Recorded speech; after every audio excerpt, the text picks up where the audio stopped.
Hello student, welcome to Evergreen Commerce classes. In this video we are going to discuss cooperative society, class 11 business studies, forms of business organization. Cooperative society according to the Indian Cooperative Society Act 1912. बेटा सबसे पहले तो cooperative society का act हमें ध्यान रखना है, किस एक्ट के थ्रू cooperative society बनी है. That is Indian Cooperative Society Act 1912. It is a society जिसका ऑब्जेक्टिव है अपने मेंबर्स, जो भी इस सोसाइटी के मेंबर्स होंगे, इस कोऑपरेटिव सोसाइटी के मेंबर्स होंगे, उनको इंटरेस्ट, उनकी हेल्प प्रोवाइड करना according to the certain principles, जो उन्होंने इस कोऑपरेटिव सोसाइटी के प्रिंसिपल्स बनाए होंगे, उन मेंबर्स को हेल्प प्रोवाइड करना. इस कोऑपरेटिव सोसाइटी का ऑब्जेक्टिव प्रॉफिट अर्निंग नहीं होता, इसका ऑब्जेक्टिव होता है सोसाइटी को वेलफेयर प्रोवाइड करना. ठीक है, सबसे क्या 3 बातें याद रखनी है. 1912 इसका एक्ट है. इसका ऑब्जेक्टिव क्या है कि इकोनॉमिक इंटरेस्ट प्रोवाइड करना अपने मेंबर्स को. इसका ऑब्जेक्टिव प्रॉफिट मोटिव नहीं होता, सोसाइटी का सोशल वेलफेयर करना होता है. Let's come to the features of the cooperative society. First is voluntary membership. Voluntary membership मतलब the members of cooperative society is voluntary, मतलब आप जब मन करे इस अपनी मेंबरशिप को ज्वाइन कर सकते हैं. इसमें कोई कंपल्शन नहीं है कि आपने 3 साल 4 साल तक इसका मेंबर बन के रहना है. कोई इसमें आपका रिलीजन, कास्ट, जेंडर, कोई क्वालिफिकेशन मैटर नहीं करती इसका, क्योंकि मोटिव ही क्या है, अपने लोगों को हेल्प प्रोवाइड करनी है. आपका जब मन करे इसकी कोऑपरेटिव सोसाइटी को ज्वाइन कर सकते हैं. मन नहीं कर रहा, आपको नहीं ठीक लग रहा, आप इसे क्विट कर सकते हैं. कोई भी रिलीजन, कास्ट, जेंडर किसी से मैटर नहीं करता है. Legal status. It is a legal status का मतलब है cooperative society is a separate identity. ठीक है, इसकी अपनी अलग पहचान है. इसके ओनर्स के साथ या इसके मेंबर्स के साथ इसकी पहचान मिक्स नहीं है. कोऑपरेटिव सोसाइटी की अपनी अलग पहचान है. Registration of a cooperative society is compulsory. कौन से एक्ट से? 1912. ये भी हमने पढ़ा. It is a separate entity from its member. Member की अपनी पहचान है, इसकी अपनी पहचान है. The society can enter into contract and hold property. Cooperative society अपने नाम से कोई प्रॉपर्टी खरीद सकती है. अगर किसी के अगेंस्ट केस फाइल कर सकती है. ठीक है, कोई भी कॉन्ट्रैक्ट है वो अपने नाम से कर सकती है. इसके मेंबर और इसकी आइडेंटिटी बिल्कुल अलग है. Third is limited liability. Limited liability. The liability of the members of cooperative society is limited. कितनी लिमिटेड है? जितना उन लोगों ने कंट्रीब्यूशन दिया है एज अ कैपिटल, उतनी ही उनकी लाइबिलिटी बनती है.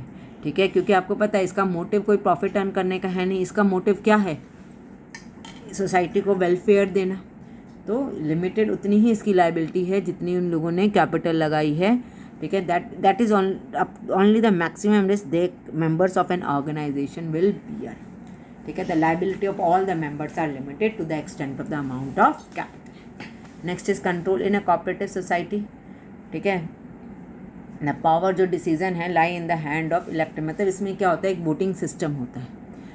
ठीक है, अगर आपने कुछ भी मतलब आपने डील करना है या ये हमने इस पर्सन को अपॉइंट करना है, नहीं करना है, तो राइट टू वोट होता है हर एक के पास. मतलब one right to one vote. ठीक है, give the member a chance to choose the member who will constitute the managing committee. तो मतलब कंट्रोल किसके पास है? The power to make decision lie in elected manager. मतलब कोई भी आपने डिसीजन लेना है तो मैनेजमेंट, जो भी आपके मेंबर्स हैं, उन सबको से पूछा जाएगा, सबका वोटिंग लिया जाएगा. और तभी जब अगर वोटिंग फेवर में आएगा तभी उसके साथ हम उस चीज़ को लेके आ सकते हैं कोऑपरेटिव सोसाइटी में, अदरवाइज़ हम नहीं ला सकते. तो मतलब एक डेमोक्रेटिक कैरेक्टर है cooperative society. Next is service motive. The cooperative society through it's purpose. इसका मेन वो क्या है? वो मतलब हेल्प प्रोवाइड करना, वेलफेयर प्रोवाइड करना. इसका कोई मोटिव नहीं है कि प्रॉफिट अर्न करना. ठीक है, अगर इस कोऑपरेटिव सोसाइटी ने कुछ एक्स्ट्रा इनकम अर्न की तो वो जितने जो भी मेंबर्स हैं उसे प्रॉफिट नहीं बोलते, उसे बोलते हैं डिविडेंड के थ्रू. वो लोग अपने पास अपने डिविडेंड की तरह वो डिस्ट्रीब्यूट कर लेंगे. ठीक है, मतलब इसका मोटिव प्रॉफिट अर्न करना नहीं होता. इसका मन जो भी पैसा एक्स्ट्रा कमाते हैं वो वैसे तो ऑर्गेनाइजेशन में ही लगा देते हैं. इफ़ एनी सरप्लस, उसके अलावा भी अगर कुछ सरप्लस जनरेट हो जाता है तो मेंबर्स डिविडेंड के तरीके से अपने में डिस्ट्रीब्यूट कर लेते हैं. ठीक है, ये हमने करे features of cooperative society. Now we are switching to the types of cooperative society. Let's see the first type, consumer cooperative. मैंने कहा है ना अपने मेंबर्स. तो कंज्यूमर कोऑपरेटिव सोसाइटी का क्या मोटिव है? टाइप्स में क्या है? पहला है कंज्यूमर कोऑपरेटिव सोसाइटी. ये क्या करते हैं? इनका एम क्या है? Protect the interest of consumer. ठीक है, हमारे पास जब गुड्स आते हैं तो कई बार बीच में बहुत लंबी चेन होती है होलसेलर से पहले तो प्रोड्यूसर से होलसेलर ने ख़रीदा, होलसेलर से रिटेलर, रिटेलर में भी कहीं एजेंट्स हो जाते हैं, बहुत बड़े बड़े हो जाते हैं। तो इस ढंग से हमारे पास वो चेन जो होती है लंबी हो जाती है, और कंज्यूमर के पास जब गुड्स पहुंचते हैं तो बहुत महंगे हो जाते हैं। तो कंज्यूमर कोऑपरेटिव सोसाइटी जो बनती है, कई बार आपने सुना भी होगा, कई बार सुपर बाजार होते हैं। तो ये क्या होता है, इसका मेन एम क्या होता है, to protect the interest of consumer. कैसे कर सकते हैं, बीच में मिडल मैन को हटा देते हैं और provide good quality product at a reasonable prices पे हमें मिलवा देते हैं। ठीक है, वो होलसेलर से बल्क क्वालिटी में, बल्क क्वांटिटी में खरीदते हैं अच्छे गुड्स, और उन जो मेंबर्स होते हैं उस कंज्यूमर कोऑपरेटिव सोसाइटी के, उनको प्रोवाइड कर देते हैं। Next one is producer cooperative society. Producer cooperative society भी होते हैं, इनका मेन एम क्या होता है, वो छोटे छोटे से प्रोड्यूसर जो अभी अभी मार्केट में आए हैं, वो उस अपने एक कोऑपरेटिव सोसाइटी बनाते हैं।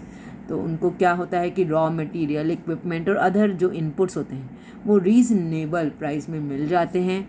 ठीक है, और जो भी मतलब जैसे रॉ मटेरियल हुआ बहुत महंगे दाम पे अच्छी क्वालिटी में, तो उन्हें सस्ते दामों पे मिलवा के वो अपनी प्रॉफिट जो होता है फिर वो जो भी कोऑपरेटिव सोसाइटीज़ का मिल के बनता है वो आपस में डिवाइड कर लेते हैं।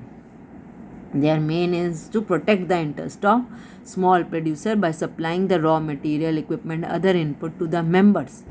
ठीक है, and buying their output for sale, और उनके गुड्स को भी मार्केट तक पहुंचाना अच्छे दामों पे लोगों को, और प्रॉफिट को डिस्ट्रीब्यूट कर देना। Third is marketing cooperative society. Such society का क्या एम होता है, रीजनेबल टू हेल्प द, ये मतलब ये सब producer and marketing cooperative society जो है क्या करते हैं, इनका मेन एम क्या है कि वो प्रोड्यूसर को हेल्प प्रोवाइड करना।